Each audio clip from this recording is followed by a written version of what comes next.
lot of teams on this so-called favorites list that will have to do some salary cap maneuvering a little bit and change around the roster a little bit there.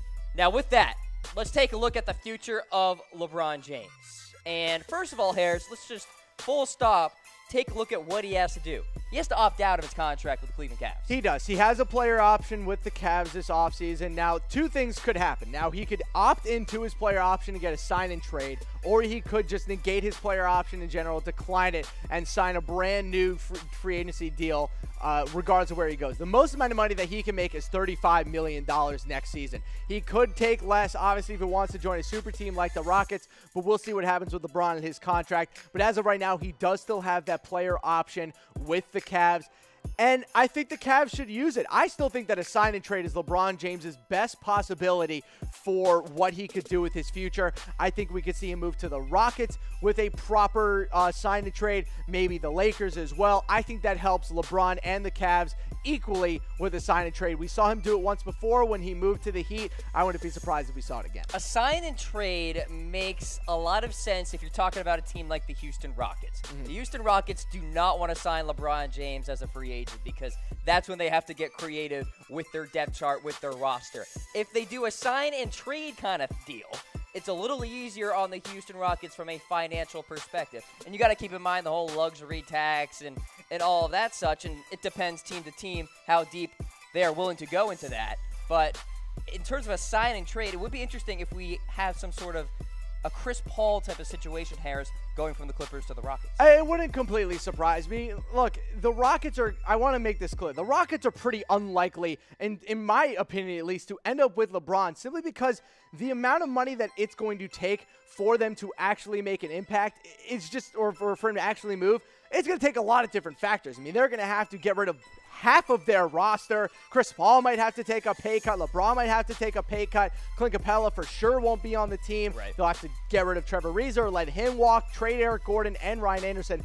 A lot of things would have to happen for LeBron to get to the Houston Rockets. And if we look at the odds, I mean, he's a 10-1 odd to go to the Rockets next season. Lakers at plus 200. So I don't know. I think there's a big time chance that we see the Houston Rockets not have a chance at him next season. We have him at plus 150 here as well. We've seen a lot of different odds fly around over the past couple of hours. This is usually the standard that we see out Exactly. there. This is the standard. The updated one that I have in front of me that we did just get in a couple of seconds ago, Lakers at plus 200, 76ers at plus 450, and the Knicks at plus 750. So take that as you will, but this is going to be the top topic, not just in sports, not just in the NBA, but in sports in general. And really, just in culture.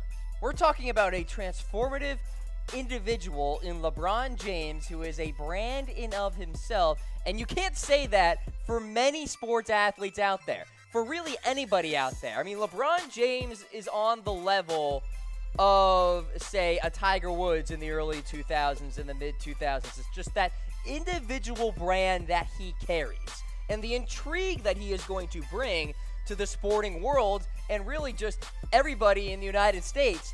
Where will LeBron James go next? That is one of the key questions for the summer 2018. The odds are going to change.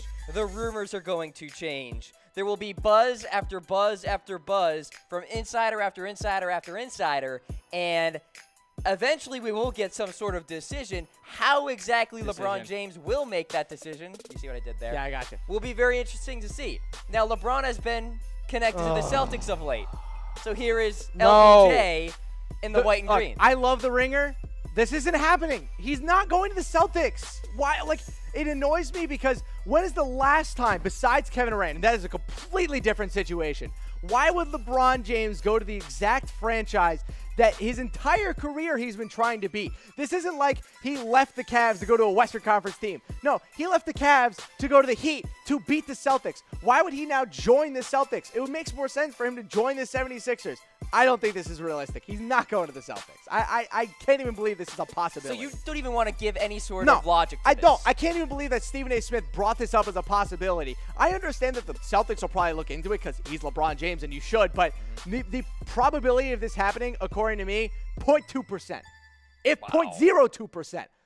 They're building something with young players and Kyrie Irving. Why would you bring LeBron into that? I can't see it. All right, so Boston Celtics, perhaps you can X them off your list if you're listening to Harris Rubenstein here. But how about the Los Angeles Lakers?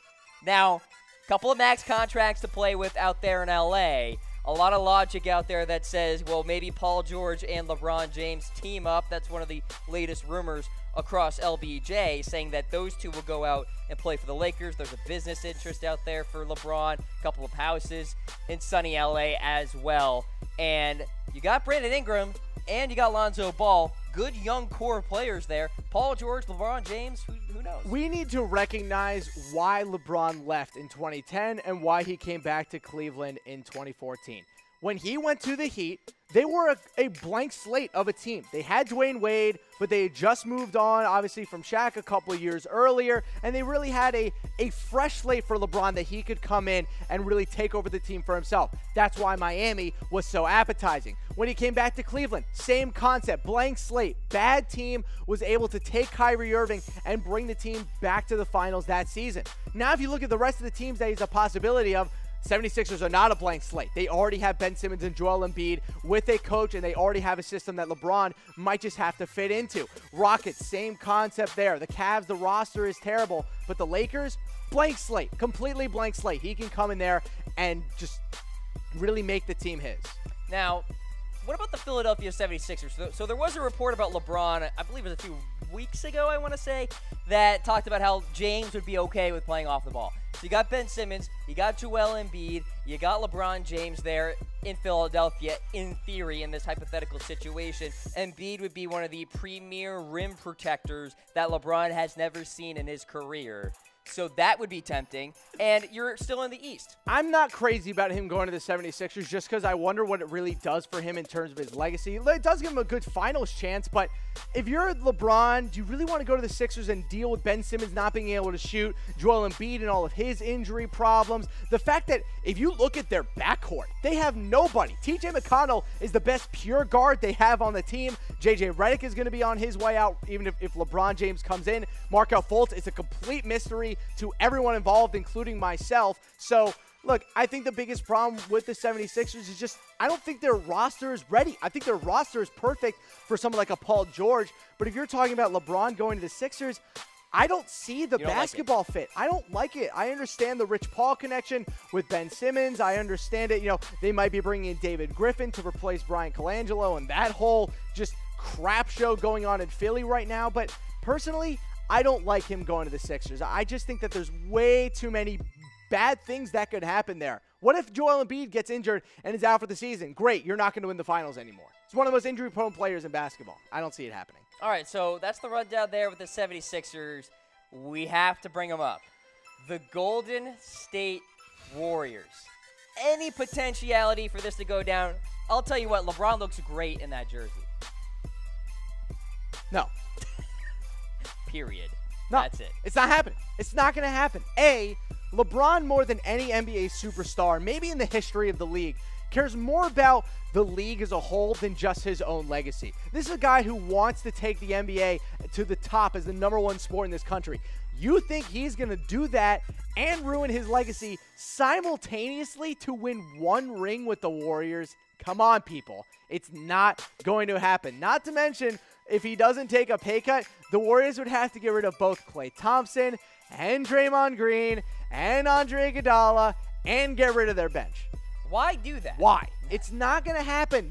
I would be surprised, personally, if the Warriors even want this to happen. Their rivalry with LeBron James is what defines this dynasty. This dynasty is not just here to win titles. This team was created to beat LeBron James, and now they're going to add LeBron James? This never made sense to me from the beginning. I'm sure they'll talk to each other. This is how the conversation will go. Hey, LeBron, you want to come play for the Warriors? No. All right, we'll see you next year in the finals.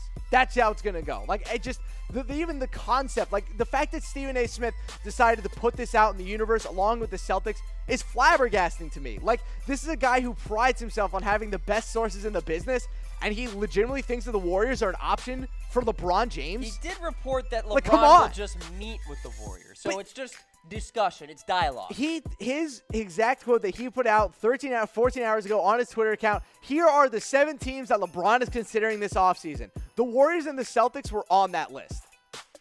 Like, it's a joke. Like, it's a complete joke. There's no way that this happens. 0.02 for the Celtics.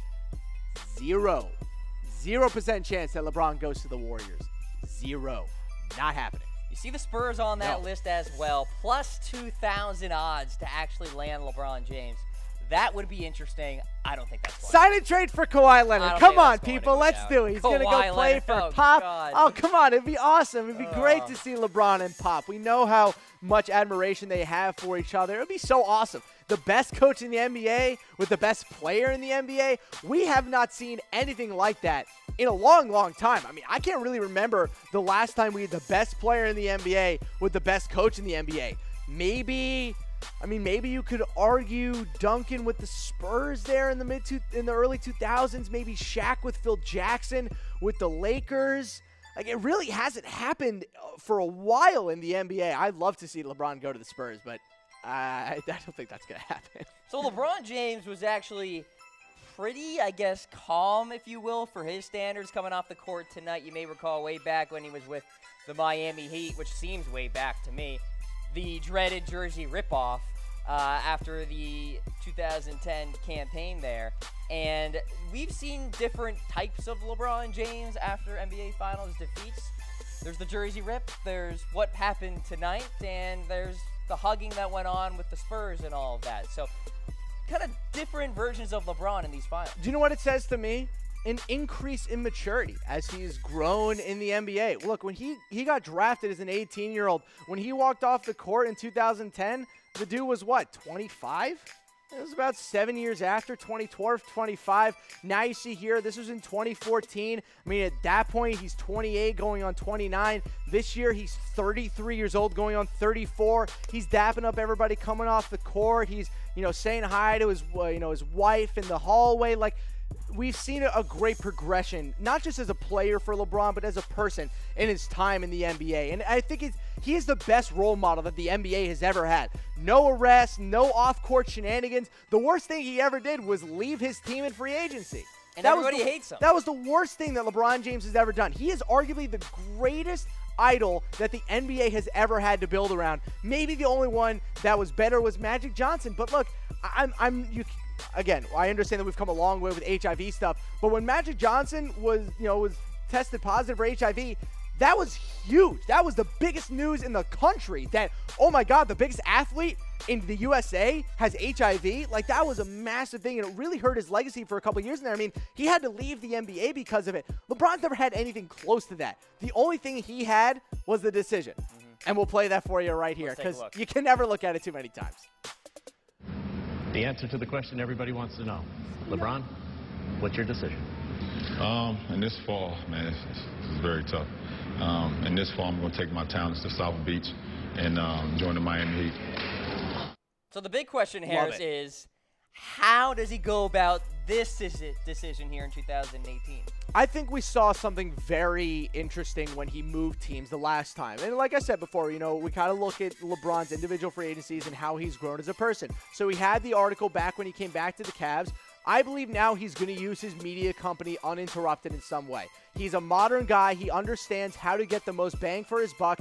I think he makes a video on uninterrupted, thanking Cavs fans, thanking everyone out there, and he announces what team he's going to go to. We will not know what team he's going to until that video comes out. We're going to have a lot of tight lips this offseason from his camp, and I think he's going to tell teams, do not leak this. If you leak this, I'm not coming to play for you. I think he wants to announce it. He wants to control the message. This is the most powerful player in the entire NBA and arguably the most powerful athlete in all of American sports right now. This message will come from him. I say uninterrupted. That's my prediction. He's been pushing so much content, including suing Nick Saban for that whole barbershop crap that we went through. I'm going to put you on the spot. Oh, boy. Because I want you to predict where LeBron James is going to be playing in the 2018-2019 season. Okay. So go ahead and lay it out there for me. I'll do it myself as well. I've given this a lot of deliberation, and I want to just go through and cross off teams. He's not going to the Celtics. He's not going to the Warriors, and he's not coming back to the Cavs. So that leaves 3 options for LeBron James. The Lakers, the 76ers, and the Rockets. From a realistic standpoint, The Rockets have to do way too much in order to get LeBron James. Way too much. Trading half the team, pay cuts here and there, signing trades, blah, blah, blah. Way too complicated. I think LeBron wants something a little bit easier, just like he had when he came back to the Cavs. So that leaves the 76ers and the Lakers. LeBron wants to win titles, not just this year and years beyond. But LeBron, first and foremost, as he gets into the latter half of his career, LeBron is a businessman. LeBron wants to make money. LeBron wants to make an impact on society. And the number one place that he is able to do that is with the Los Angeles Lakers. Wow. That is my prediction. I think, feel like you just gave your decision. yeah, we've heard so many rumors throughout the past 2 years where LeBron's going to go in free agency this year. The most popular team and the most prevalent team that's been there the entire time has been the Lakers. The 76ers were an addition around January this year. The Rockets only became a factor when Chris Paul moved there. The Celtics and the Warriors is a crap prediction. He's not going to go to either of those teams. Yeah. It really comes down to the realistic options. For me, that's the Rockets, the Cavs, the Lakers, and the 76ers. He's not coming back to the Cavs with this roster. He's not going to the Rockets. Way too complicated. It's the Lakers for me. Harris, book it. I am so excited for the summer 2018 of LeBron James. And I'm going to go through some of these teams too as well. Celtics don't make any sense to me. Warriors don't make any sense either. The Houston Rockets will require some sort of maneuvering with their salary cap or a sign and trade. That ain't going to happen. James is going to opt out of that contract with the Cleveland Cavaliers. So it comes down to, really, the 76ers plus 450 and the Los Angeles Lakers plus 200. There's a reason why they are the two favorites. Hold on, pause before you say that. He's not going to the Knicks. Yeah, give up the dream. It's not going to happen. It's not happening. They don't have enough cap space. Go ahead. With that, the money is there, the sites are there, the market is there, and the front office is there as well. The Los Angeles Lakers will be signing LeBron James this summer.